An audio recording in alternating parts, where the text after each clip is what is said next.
The youth's oversensitive ears caught a hideous strangled cry, and presently the beldame came out of the room bearing a small, senseless form which she thrust at the dreamer as if ordering him to carry it. The sight of this form and the expression on his face broke the spell. Still too dazed to cry out, he plunged recklessly down the noisome staircase and into the mud outside, halting only when he seized and choked by the when he was seized and choked by the waiting black man. As consciousness departed, he heard the faint, shrill tittering of the fanged, rat-like abnormality. On the morning of the 29th, Gilman awaked into a maelstrom of horror. The instant he opened his eyes, he knew something was terribly wrong. But he was back in his old garret room with the slanting wall and ceiling, sprawled on the now unmade bed. His throat was aching inexplicably, and as he struggled to a sitting posture, he saw with growing fright that his feet and pyjama bottoms were brown with caked mud. For the moment his recollections were hopelessly hazy, but he knew at least that he must have been sleepwalking. Earl would have been too lost deeply in slumber to hear and stop him. On the floor were confused muddy prints, but oddly enough they did not extend all the way to the door. The more Gilman looked at them, the more peculiar they seemed, for in addition to those he could recognise as his, there were some smaller, almost round markings, such as the legs of a large chair or table might make, except that most of them tended to be divided into halves. There were also some curiously muddy rat tracks leading out of a fresh hole and back into it again. Utter bewilderment and the fear of madness racked Gilman as he staggered to the door and saw that there were no muddy prints outside. The more he remembered of his hideous dream, the more terrified he felt, and it added to his desperation to hear Joe Mazurewicz chanting mournfully 2 floors below. Descending to Elwood's room, he roused his still sleeping host and began telling of how he had found himself. But Elwood could form no idea of what might really have happened, where Gilman could have been, how he got back to his room without making tracks in the hall, and how the muddy furniture-like prints came to be mixed in with his in the garret chamber were wholly beyond conjecture. Then there was dark, livid marks on his throat, as if he had tried to strangle himself. He put his hands up to them and found that they did not even approximately fit. While they were talking, Desroches dropped in to say that he had heard a terrific clattering overhead in the dark small hours. No, there had been no one on the stairs after midnight, though just after midnight he had heard faint footfalls in the garret and cautiously descending steps he did not like. It was, he added, a very bad time of year for Arkham. The young gentleman had better be sure to wear the crucifix Joe Mazurewicz had given him. Even the daytime was not safe, for after dawn there had been strange sounds in the house, especially a thin, childish wail hastily choked off. Gilman mechanically attended classes that morning, but was wholly unable to fix his mind on his studies. A mood of hideous apprehension and expectancy had seized him, and he seemed to be awaiting the fall of some annihilating blow. At noon he lunched at the university spa, picking up a paper from the next seat as he waited for dessert. But he never ate that, for an item on the paper's first page left him limp, wild-eyed, and able only to pay his cheque and stagger back to Elwood's room. There had been a strange kidnapping the night before in Orne's gangway, and the 2-year-old child of a clod-like laundry worker named Anastasia Orjeko had completely vanished from sight. The mother, it appeared, had feared for the event for some time, but the reasons she assigned for her fear were so grotesque that no one took them seriously. She said, seen Brown Jenkins about the place, and then ever since early in March, and knew from its grimaces and titterings that little Ladderslash must be marked for sacrifice at the awful Sabbath on Walpurgis night. She had asked her neighbour, Mary Zanuck, to sleep in the room and try to protect the child, but Mary had not dared. She could not tell the police, for they never believed such things. Children had been taken that way every year since she could remember, and her friend Pete Stawacki would not help because he wanted the child out of the way anyhow. But what threw Gilman into a cold perspiration was the report of a pair of revellers who had been walking past the mouth of the gangway just after midnight. They admitted that they had been drunk, but both vowed they had seen a crazily dressed trio furtively entering the dark passageway. There had, they said, been a huge robed man, a little old woman in rags, and a young white man in his nightclothes. The old woman had been dragging the youth, while around the feet of the man a tame rat was rubbing and weaving in the brown mud. Gilman sat in a daze all the afternoon, and Elwood, who had meanwhile seen the papers and formed terrible conjectures from them, found him thus when he came home. This time neither could doubt that something hideously serious was closing in around them. Between the phantasms of nightmare and the realities of the objective world, a monstrous and unthinkable relationship was crystallizing, and only stupendous vigilance could avert still more direful developments. Gilman must see a specialist sooner or later, but not just now, when all the papers were full of this kidnapping business.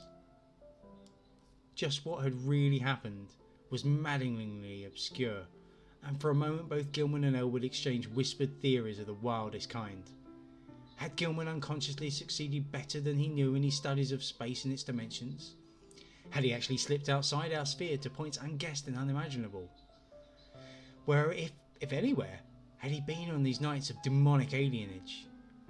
The roaring twilight abysses, the green hillside, the blistering terrace, the pools from the stars, the ultimate black vortex, the black man, the muddy alley and the stairs, the old witch and the fanged furry holler, the bubble congeries and the little polyhedron, the strange sunburst, the wrist wound, the unexplained image, the muddy feet, the throat marks, the tales and fears of the superstitious foreigners. What did this all mean? To what extent could the laws of sanity apply to such a case? There was no sleep for either of them that night, but next day they both cut classes and drowsed. This was April 30th, and with the dusk would come the hellish Sabbath time, which all the foreigners and the superstitious old folk feared. Monsieur Witch came home at 6 o'clock and said people at the mill were whispering that the Walpurgis' revels would be held in the dark ravine beyond Meadow Hill, where the old white stone stands in a place queerly void of all plant life. Some of them had even told the police and advised them to look there for the missing Waljako child, but they did not believe anything would be done. Joe insisted that the poor young gentleman in his nickel chain crucifix, and Gilman put it on, and dropped it inside his shirt to humour the fellow. Late at night, the two youths sat drowsing in their chairs, lulled by the rhythmical praying of the loom fixture on the floor below. Gilman listened as he nodded, his preternaturally sharpened hearing seeming to strain for some subtle dreaded murmur beyond the noises in the ancient house. Unwholesome recollections of things in the Necronomicon and the Black Book welled up, and he found himself swaying to infandous rhythms, and to pertain to the blackest ceremonies of the Sabbath, and to have an origin inside the time and space we comprehend. Presently he realised what he was listening for, the hellish chant of the celebrants in the distant black alley. How did he know so much about what they expected? How did he know the time when Nahab and her acolyte were due to bear the brimming bowl, which would follow the black cock and the black goat? He saw that Elwood had dropped asleep. They tried to call out and awaken him. However, something closed his throat. He was not his own master. He had signed the black man's book after all. Then his fevered, abnormal hearing caught the distant wind-borne notes. After miles of hill and field and alley they came, but he recognised them nonetheless. The fires must be lit, and the dancers must be staring in. How could he keep himself from going? What was it that had enmeshed him? Mathematics? Folklore? The house? Old Keziah? Brown Jenkin? And now he saw that there was a fresh rat hole in the wall near his couch. Above the distant chanting and the nearer praying of Joe Mazurewicz came another sound, a stealthy, determined scratching in the partitions. He hoped the electric lights would not go out. Then he saw the fanged, bearded little face in the rat hole, the accursed little face which he at last realised bore such a shocking, mocking resemblance to old Keziah's, and heard the faint fumbling at the door. The screaming twilight abysses flashed before him, and he felt himself helpless in the formless grasp of the iridescent bubble conquerors. Ahead raced a small kaleidoscopic polyhedron, and all through the churning void there was a heightening acceleration of the vague tonal pattern which seemed to foreshadow some unutterable and unendurable climax. He seemed to know what was coming, the monstrous burst of Walpurgis rhythm, in whose cosmic timbre will be concentrated all the primal, ultimate space-time seethings which lie beyond the mass spheres of matter, and sometimes break forth in measured reverberations that penetrate faintly to every layer of entity and give hideous significance throughout the world to certain dreaded periods. But all this vanished in a second. He was again in the cramped, violet-lit and peaked space with the slanting floor and low cases of ancient books, the bench and table, the queer objects, and a triangular gulf at one side. On the table lay a small white figure, an infant boy unclothed and unconscious, while on the other side stood the monstrous, leering old woman with a gleaming, grotesque, half-dead knife in her right hand, and an oddly proportioned pale metal bowl covered with curiously chased designs, and having delicate lateral handles in her left. She was intoning some croaking ritual in a language which Gilman could not understand, but which seemed like something guardedly quoted in the Necronomicon. As the scene grew clear, he saw the ancient crone bend forward and extend the empty bowl across the table, and unable to control his own motions, he reached far forward and took it in both hands, noticing as he did its comparative lightness. At the same moment, the disgusting form of Brown Jenkins scrambled up over the brink of the triangular black gulf on his left. The crone now motioned him to hold the bowl in a certain position, while she raised a huge, grotesque knife above the small white victim as high as her right hand could reach. The fang-furry thing began tittering a continuation of the unknown ritual, while the witch croaked loathsome responses. Gilman felt a gnawing, poignant abhorrence shoot through his mental and emotional paralysis, and the light metal bowl shook in his grasp. A second later, the downward motion of the knife broke the spell completely, and he dropped the bowl with a resounding bell-like clangor, while his hands darted out frantically to stop the monstrous deed. In an instant, he had edged up the slanting floor around the end of the table and wrenched the knife from the old woman's claws, sending it clattering over the brink of the narrow triangular gulf. In another instant, however, matters were reversed, for those murderous claws had locked themselves tightly around his own throat, while the wrinkled face was twisted with insane fury. He felt the chain of the cheap crucifix grinding into his neck, and in his peril wondered how the sight of the object itself would affect the evil creature. Her strength was altogether superhuman, but as she continued her choking, he reached feebly in his shirt and drew out the metal symbol, snapping the chain and pulling it free. At sight of the device, the witch seemed struck with panic, and her grip relaxed long enough to give Gilman a chance to break it entirely. He pulled the steel-like claws from his neck, and would have dragged the beldame over the edge of the gulf had not the claws received a fresh access of strength and closed in again. This time he resolved to reply in kind, and his own hands reached out for the creature's throat. Before she saw what he was doing, he had the chain of the crucifix twisted around about her neck, and a moment later he had tightened it enough to cut off her breath. During her last struggle, he felt something bite at his ankle, and saw that Brown Jenkins had come to her aid. With one savage kick, he sent the morbidity over the edge of the gulf and heard it whimper on some level far below.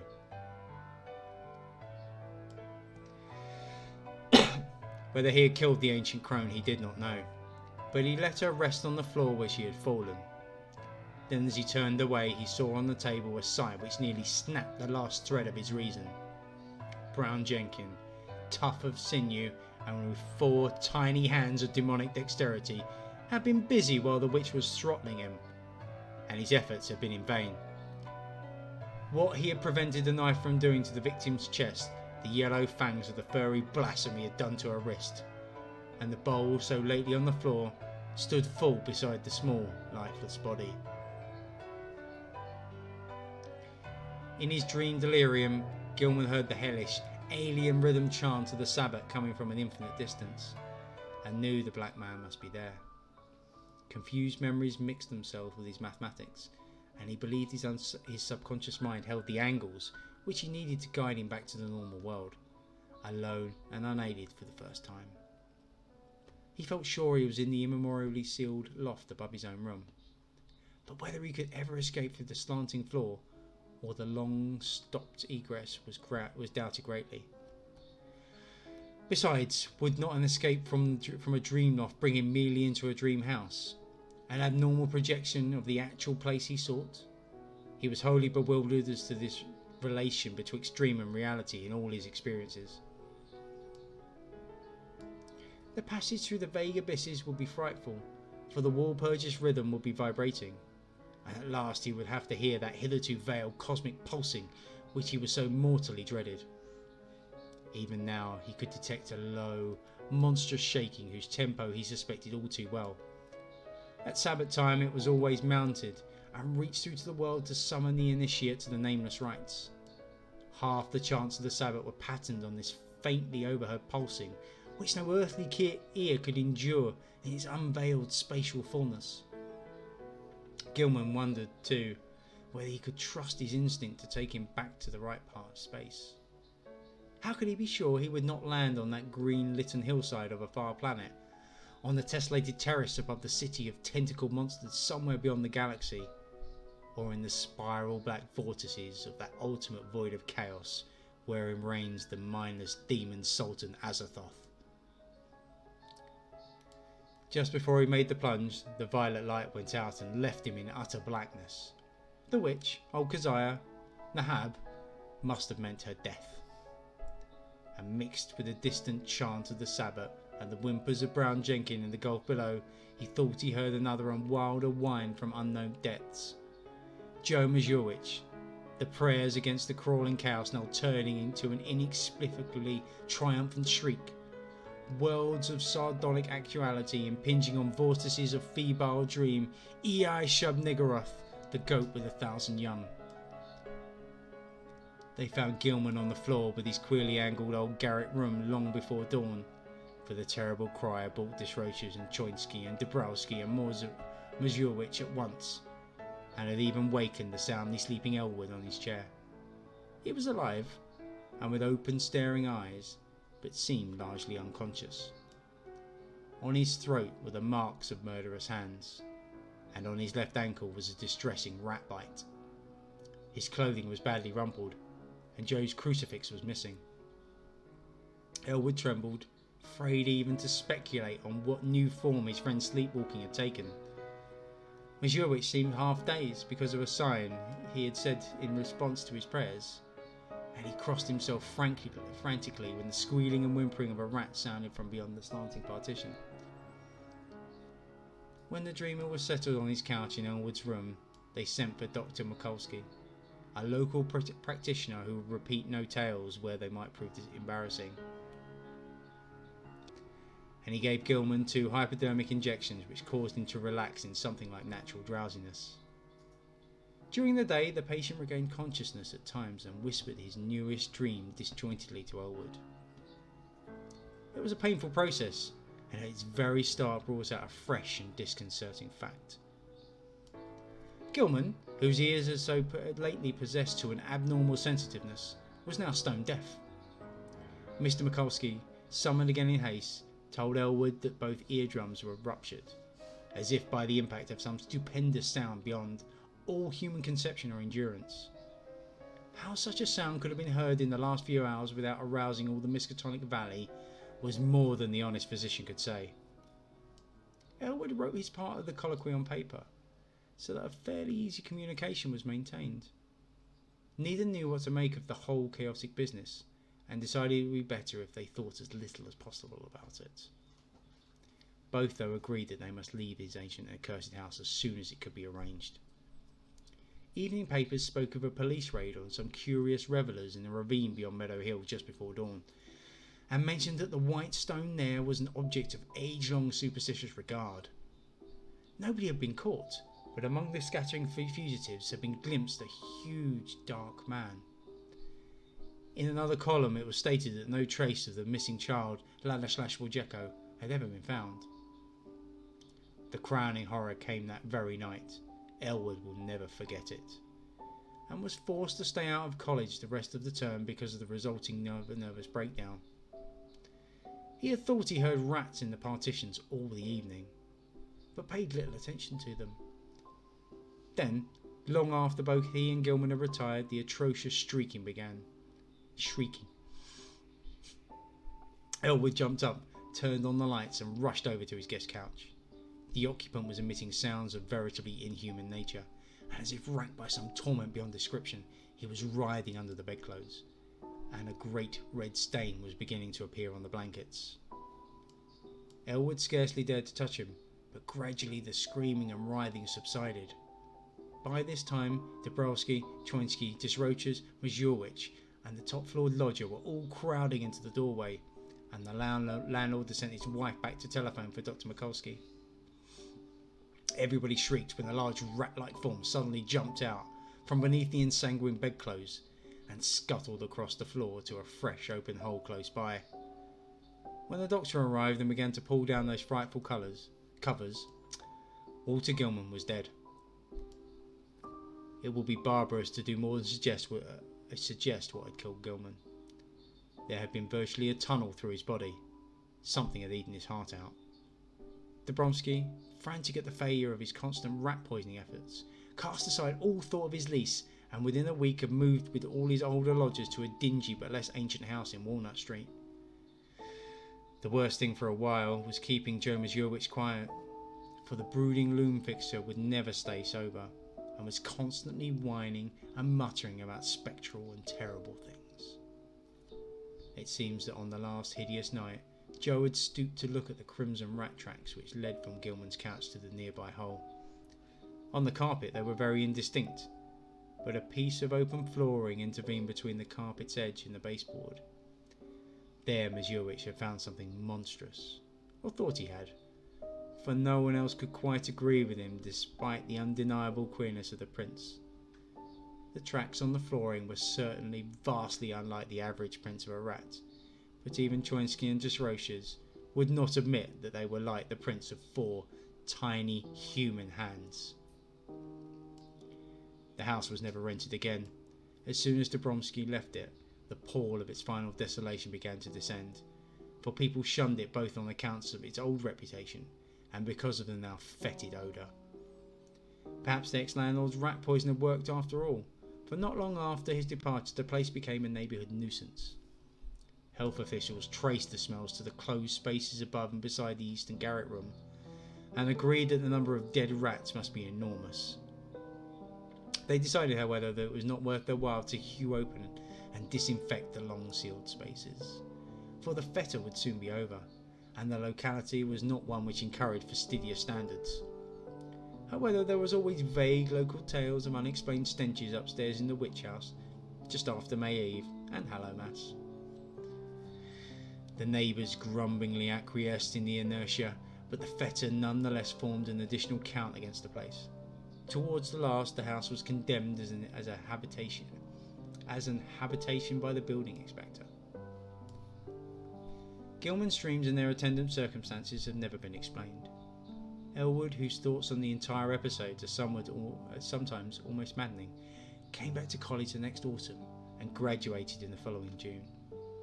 He found the spectral gossip of the town much diminished, and it is indeed a fact that, notwithstanding certain reports of the ghostly tittering in the deserted house, which lasted almost as long as that edifice itself, no fresh appearances either of old Keziah or of Brown Jenkin have been muttered of since Gilman's death.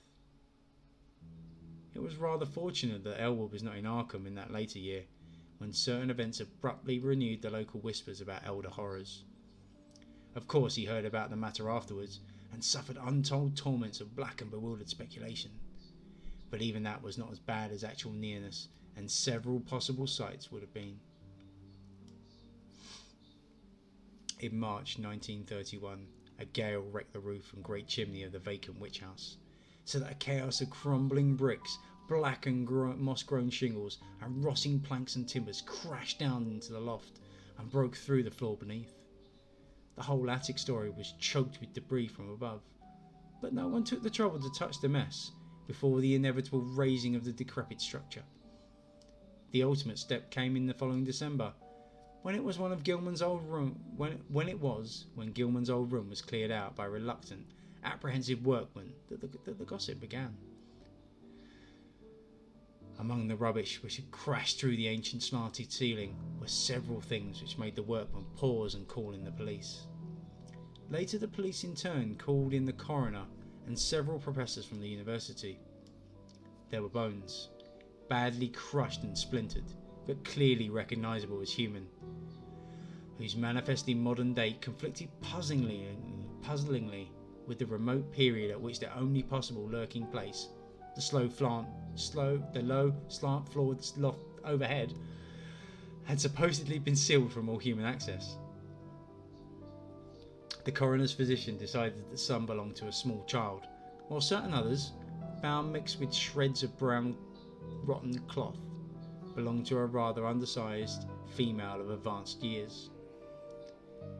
Careful sifting of debris also disclosed many tiny bones of rats caught in the collapse, as well as older rat bones gnawed by small fangs in a fashion now and then highly productive of controversy and reflection. Other objects found included the mingled fragments of many books and papers, together with a yellowish dust left from the total disintegration of still older books and papers. All without exception appeared to deal with black magic in its most advanced and horrible forms, and the evidently recent date of certain items is still a mystery, as unsolved as that of the modern human bones. An even greater mystery is the absolute homogeneity of the crabbed, archaic writing found on a wide range of papers, whose conditions and watermarks suggest age differences of at least 150 to 200 years. To some, though, the greatest mystery of all is the variety of utterly inexplicable objects whose shapes, materials, types of workmanship and purposes baffle all conjecture, found scattered amidst the wreckage in evidently diverse states of injury. One of these things, which excited several Miskatonic professors profoundly, is a badly damaged monstrosity plainly resembling the strange image which Gilman gave to the college museum, save that it is larger, wrought of some particular bluish stone instead of metal, and possessed of a singularly angled pedestal with undecipherable hieroglyphics. Archaeologists and anthropologists are still trying to explain the bizarre designs chased on a crushed bowl of light metal, whose inner side bore ominous brownish stains when found. Foreigners and credulous grandmothers are equally garrulous about the modern nickel crucifix, with broken chain mixed in the rubbish and shiveringly identified by Joe Mazurewicz as that which he had given poor Gilman many years before. Some believe this crucifix was dragged up to the sealed loft by rats, while others think it must have been on the floor in some corner of Gilman's old room all the time. Still others, including Joe himself, have theories too wild and fantastic for sober credence. When the slanting wall of Gilman's room was torn out, the once sealed triangular space between that partition and the house's north wall was found to contain much less structural debris, even in proportion to its size, than the room itself, though it had a ghastly layer of older materials which paralysed the wreckers with horror. In brief, the floor was a veritable ossuary of the bones of small children, some fairly modern, but others extended back in infinite graduations to a period so remote that crumbling was almost complete. On this deep bony layer rested a knife of great size, obvious antiquity and grotesque, ornate and exotic design, above which the debris was piled.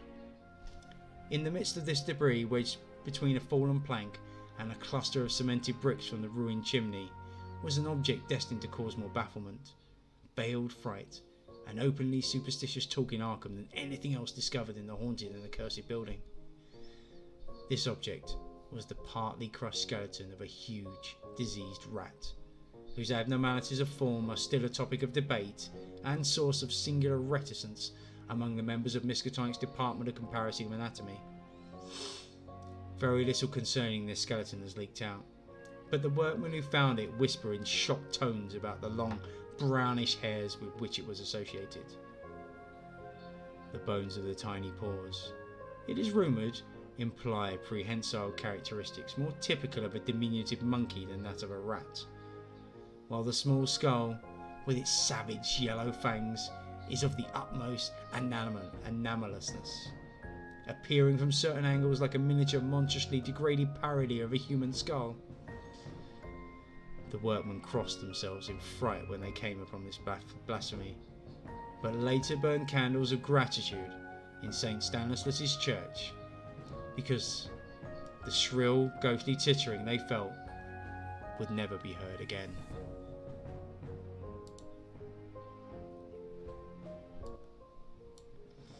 And that is the end of the Dreams in the Witch House. I hope you all enjoyed that one. My throat's really hurting now.